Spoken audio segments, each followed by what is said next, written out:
नमस्कार दोस्तों, मैं हूं ऋषि तावनी। एक बार फिर से आपका स्वागत करता हूं। दोस्तों, दिल्ली के महरौली में एक बहुत ही दर्दनाक और दिल दहलाने वाली घटना हुई है। इस घटना ने पूरे देश को हिलाकर रख दिया है। पूरा देश शॉक्ड है कि आखिर इतना हैवान कोई कैसे हो सकता है। बट सच ये है कि ये कोई पहला केस नहीं है और अफसोस ये कि ये कोई आखिरी केस नहीं होगा, क्योंकि आए दिन कुछ ना कुछ ऐसी घटना हमें देखने को मिल ही रही है। लेकिन इस केस से सोसाइटी की कुछ हिपोक्रेसी एक्सपोज होती है, हमारे सिस्टम के कुछ लूप होल्स एक्सपोज होते हैं, मॉडर्निज्म का एक दूसरा साइड, एक डार्क साइड हमारे सामने एक्सपोज होता है। बात करते हैं इस मैटर पर। पूरी जानकारी के लिए वीडियो को एंड तक देखिए। मैं ऋषि तावनी और शुरू करते हैं आज की ये बात। श्रद्धा की हत्या के आरोपी आफ्ताब को बेहद क्रूर और शातिर बताया जा रहा है। चौंकाने state of Jharkhand where a 16-year-old from Dumka in Jharkhand that had been burned to death by दोस्तों, दिल्ली के महरौली में श्रद्धा नाम की एक लड़की का मर्डर हुआ है, जो कि उसके बॉयफ्रेंड आफ्ताब अमीन पुणेवाला ने किया है। और उसने लड़की का मर्डर करके उसे 35 to 36 पीसेस में काट कर जंगल के अलग अलग कोनों में फेंका है। और ऐसा काम कोई इंसान तो नहीं कर सकता,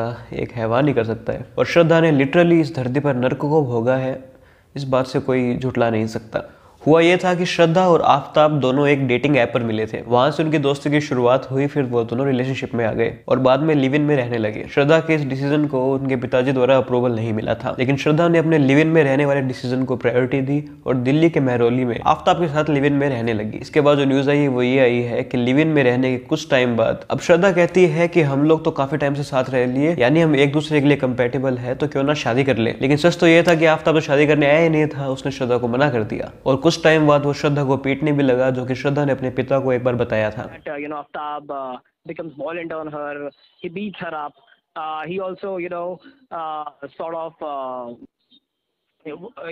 blackmails her that, he's going to kill you. But जब श्रद्धा आफ्ताब को फोर्स करने लगी कि शादी तो करते हैं, तब आफ्ताब चक्कर में पड़ गया कि यार अब क्या करूं, क्योंकि शादी के चक्कर में तो वो आया नहीं था। तो उसने श्वेता को मारा और मार के 36 पीसेस में काट दिया।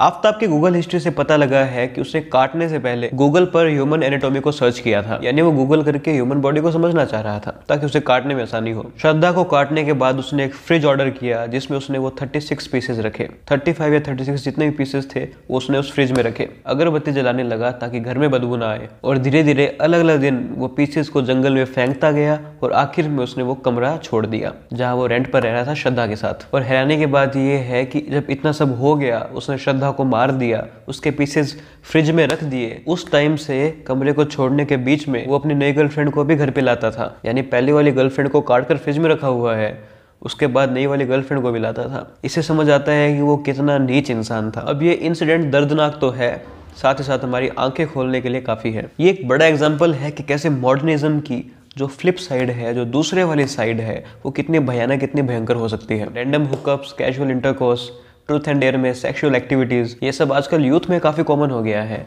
और सरप्राइजिंगली सब लोग इसके साथ कंफर्टेबल भी है कि यार चलता है, रैंडम हुकअप्स आर फन। उस चक्कर में डेटिंग ऐप पर किसी से भी जुड़ जाते हैं, बिना उसे जाने हुकअप कर लेते हैं। और सच ये भी है, हुकअप पर गाने बनते हैं तो और कॉमन होता है। तो ये एक मैसेज है उन सभी लोगों के लिए कि इवन आप किसी से रैंडमली भी मिल रहे हो, किसी डेटिंग ऐप पर रैंडमली मिल रहे हो, उसका बैकग्राउंड क्या है, वो कैसा है, उसे थोड़ा तो जाने, कम से कम थोड़ा टाइम तो उसको दो। मॉडर्निज्म के नाम पे अगले दिन ही तुम उसके रूम पर पहुंच जाओगे, तो क्या पता शायद वो भी कोई आफ्ताब निकल जाए, तब उसका क्या उपाय होगा। 100% गलती मारने वाले की ही होती है, लेकिन ऐसे लोग कभी सुधरते नहीं है, इसलिए सावधानी बरतनी भी जरूरी है। कम से कम किसी का बैकग्राउंड तो पता करो। आफ्ताब ने श्रद्धा को मार कर कोई दूसरी गर्लफ्रेंड ले आया, इसका मतलब साफ समझ आता है कि श्रद्धा ने उसका बैकग्राउंड चेक किया नहीं होगा। वो तो एक नंबर का फ्लर्ट था। वेब सीरीज, सेक्सुअल लिबरेशन वाली वेब सीरीज, फिल्में, हुकअप वाली फिल्में, इन सबको देखकर लोगों को लगता है ये तो कूल है यार, रिलेशनशिप वाले झंझट भी नहीं है, साथ ही साथ फिजिकल भी हो जाएंगे, नो स्ट्रिंग्स अटैच्ड। लेकिन जो वेब सीरीज में दिखता है वो सच नहीं होता। आप कोई वेब सीरीज उठा लीजिए, चाहे वो नो स्ट्रिंग्स अटैच्ड हो, फ्रेंड्स विद बेनिफिट्स हो, 4 मोर शॉट्स जैसी वेब सीरीज हो, या फिर आजकल आने वाली हर चौथे फिल्म या फिर चौथी वेब सीरीज, हर एक ऐसी फिल्म, ऐसी वेब सीरीज में बच्चे हुकअप करके कैजुअल हो जाते हैं। ऐसी वेब सीरीज, ऐसी फिल्में दिमाग खराब करती है, क्योंकि ऐसी वेब सीरीज सिर्फ एक पहलू दिखाती है, लेकिन इसकी दूसरी साइड भी है। मे बी वो लड़का डेटिंग ऐप पर है ही इसलिए क्योंकि वो साइकोपैथ मर्डरर है। आफ्ताब या फिर आफ्ताब जैसे लड़कों को लगता है, हमने तो OTT प्लेटफॉर्म पर देखा है, लड़का लड़की साथ रहते हैं फिर कैजुअली अलग हो जाते हैं, मगर ये रियलिटी है, वेब सीरीज नहीं। और उस लड़की को बोझ मारने लगते हैं, लड़की ना माने तो उसे मार देते हैं। तो ये कैजुअल हुकअप, रैंडम इंटरकोर्स या फिर डेटिंग ऐप वालों के लिए एक बड़ा मैसेज है कि एटलीस्ट थोड़ा तो किसी को जानो। रात में किसी को क्लब में मिले हो, रातों रात उसी के साथ चले गए। यहाँ ये भी समझ आता है कि OTT के थ्रू कैसे कचरा परोसा जाता है। देखते हैं ये केस कैसे डाइवर्ट होता है। हो सकता है शायद मीडिया कह दे कि इसकी तो मानसिक स्थिति ठीक नहीं थी। देखते हैं अब क्या liberal activist, liberal actors play card लेकर खड़े होते हैं या नहीं, क्योंकि इनका ट्रैक रिकॉर्ड कुछ खास नहीं है। जब कोई हिंदू धर्म का इंसान क्रिमिनल एक्टिविटी करता है तब ये लोग प्ले कार्ड लेकर खड़े हो जाते हैं, यहाँ तक कि उसकी जाति तक गिनवा देते हैं। स्वरा भास्कर अशेम्ड ऑफ देविस्तान, हिंदुस्तान सब डाल देती है, लेकिन इस केस में उन्होंने हिंदू, मुसलमान, सिख, ईसाई कुछ नहीं, सिर्फ समवन बोलकर बात खत्म कर दी। ध्रुव राठी का इस पर कोई ट्वीट आया नहीं। बाकी कुछ लिबरल्स चुप हैं और कुछ ऐसे रिएक्शन दे रहे हैं जैसे स्वरा भास्कर दे रही है। तो आप देख सकते हैं कि भारत में कैसे सिलेक्टिवली किसी की आइडेंटिटी देखकर उस पर हमला किया जाता है। क्योंकि यार थोड़ा रैशनल होने की जरूरत है।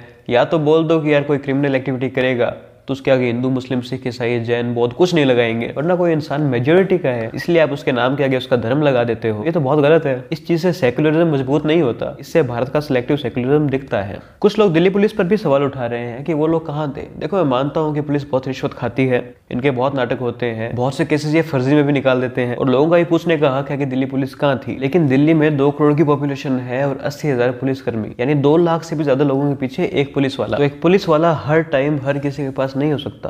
नो डाउट ये सिस्टम का भी फेलियर है, लेकिन पूरा ठिकरा हम पुलिस पर नहीं फोड़ सकते। और देखो यार, थोड़ी सावधानी अब देश के लड़के लड़कियों को खुद को भी रखनी पड़ेगी, क्योंकि ये केसेस खत्म नहीं हो रहे। कभी अंकिता पर कोई एसिड फेंक देता है, कभी श्रद्धा को मारकर काट दिया जाता है, कभी कोई लड़की पर झूठे रेप चार्जेस लगा देती है जिससे लड़के की जिंदगी खराब हो जाती है, कभी कोई लड़की लड़के पर झूठा इल्जाम लगाकर उसे सुसाइड अटेम्प्ट तक पहुंचा देती है। कोई लड़की हैदराबाद के कॉलेज में अपने साथ के लड़के की प्राइवेट चैट लीक कर देती है, जिसके बाद उस लड़के को एक कम्युनिटी के लोग आकर पीटते हैं। तो चाहे वो लड़का हो या लड़की हो, इंडियन यूथ को अब समझना पड़ेगा, इन सब चीजों पर अच्छे से रिएक्ट करना पड़ेगा, वरना होगा क्या, कुछ नहीं 2 साल बाद ये श्रद्धा वाले केस पर कोई OTT प्लेटफॉर्म में एक डॉक्यूमेंट्री आ जाएगी, इसको लोग देखकर रिएक्ट करेंगे क्या डॉक्यूमेंट्री बनाई है, इससे भारत की बेइज्जती होगी। फिर कोई राणा आयोग वॉशिंगटन पोस्ट में ये लिख देगी कि India is not a safe country, सारी दुनिया ऐसे इंसिडेंट्स पर थूकेगी, लोग भारत में टूरिस्ट बनकर आने से डरेंगे, इंडिया का टूरिज्म खत्म होगा। तो ऐसा कुछ ना हो, हम आसपास से ऐसा कुछ सीखें और मैं उम्मीद करता हूँ कि श्रद्धा को और श्रद्धा के परिवार को इंसाफ मिले और आफ्ताब जैसे दरिंदे को कड़ी से कड़ी सजा मिले, जो अपनी गर्लफ्रेंड के कटे हुए सिर को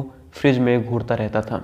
तो दोस्तों, आपके इसके बारे में क्या विचार है मुझे कमेंट सेक्शन में जरूर बताइएगा। और अगर आप इस चैनल को सपोर्ट करना चाहते हो तो आप हमारे जॉइन बटन से इस चैनल को सपोर्ट कर सकते हैं और आप मुझे इंस्टाग्राम पर भी फॉलो कर सकते हैं ऋषि.तावनिया।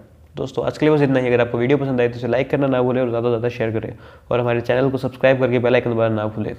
धन्यवाद।